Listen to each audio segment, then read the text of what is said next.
Pronto, buongiorno. Senta, qualcuno è praticamente entrato in casa sfondando la finestra e ha messo molto disordine, c'è una porta chiusa.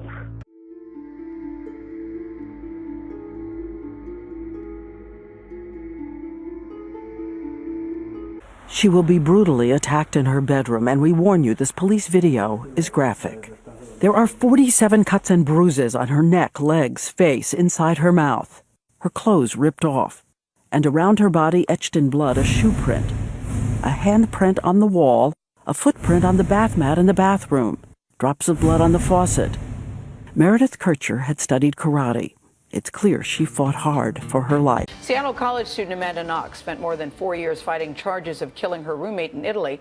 She became a well-known name all around the world, but most of us don't remember the name of the victim in her case. It was Meredith Kircher. Meredith Kircher, featured in this music video, was just 21 years old when her body was discovered in the house she shared with Amanda Knox in Perugia, Italy.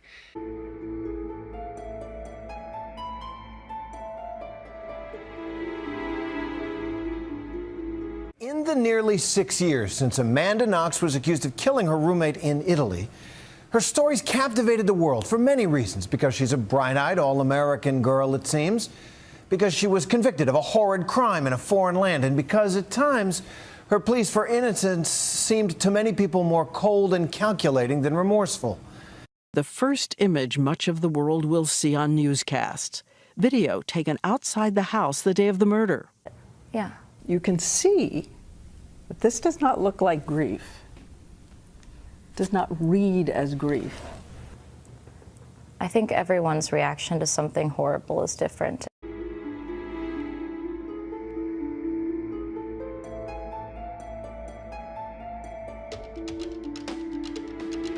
We weren't best friends, but... It bothers me when people suggest that she wasn't my friend. I was stunned by her death.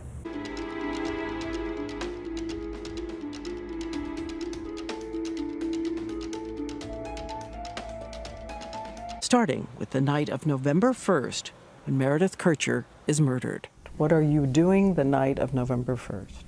November 1st, we stayed in. And we had dinner. We watched a movie.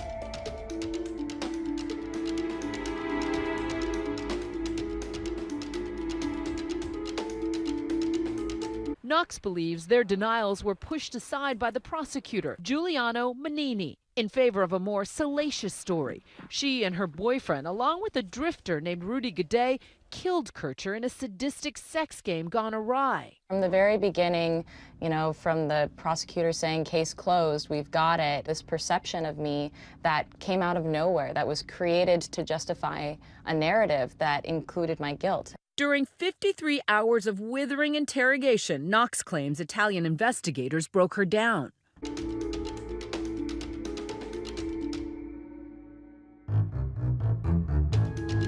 Girl known as Foxy Knox.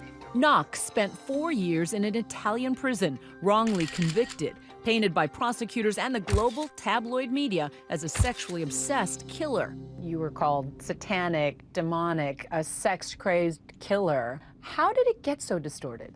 Well, there was a prosecutor who had tunnel vision, who had this idea that I was guilty, and I was guilty no matter what. He had to just find the way to prove it.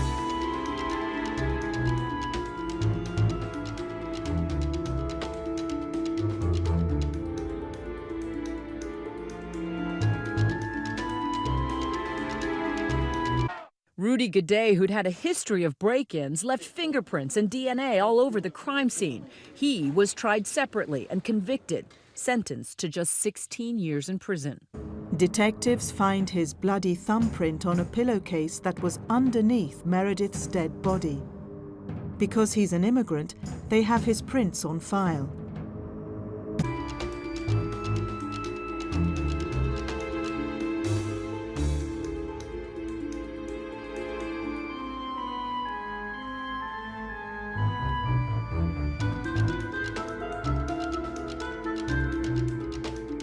She says interrogators made her doubt her own memories. In that moment, I thought it could have been true. ci fosse una continua oscillazione tra la realtà e il sogno. Knox insists she conjured up a false memory, confessing to being there and covering her ears to block out Kircher's screams. That's the popular perception. Like, why in the world would anyone confess to something they didn't do? Knox's confession, along with damning DNA evidence found on her boyfriend's kitchen knife, evidence that was later determined to be contaminated, were enough at the time to put the couple on trial for murder. The police told me that I had amnesia and that I better remember the truth. And so what they were forcing me to consider was that my memories that I had spent the night with Raphael, were wrong, and that I needed to re-scramble my brain around in order to bring out the truth. The behavior of Amanda Knox and her boyfriend attracts attention. Meredith's friends tell police that, far from appearing distraught, Amanda and Raffaele have been seen laughing and joking. A vigil is held for Meredith, but Amanda and Raffaele don't attend.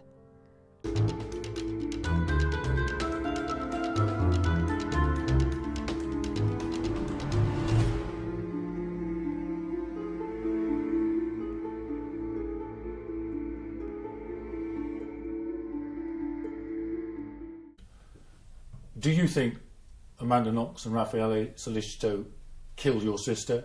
And do you think either of them will ever end up back in jail? There's certainly a lot of question marks, I suppose, at the moment still over what precisely happened. From our point of view, you know, we've very much supported as I said before, the prosecution and the legal team, the stance they've taken on it, and the decision that they've made. So from our point of view, while we've fully supported on that, we're well aware that it could have taken some time. Decisions could have gone either way, you know, and it's difficult to sort of 100% expect one thing to happen or the other. And I think you kind of have to sort of sit almost across the middle of those two until there is a final conclusion on it, really.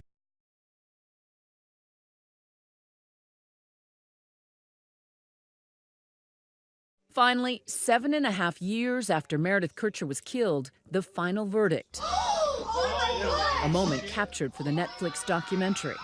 The highest court in Italy blaming stunning flaws in the investigation.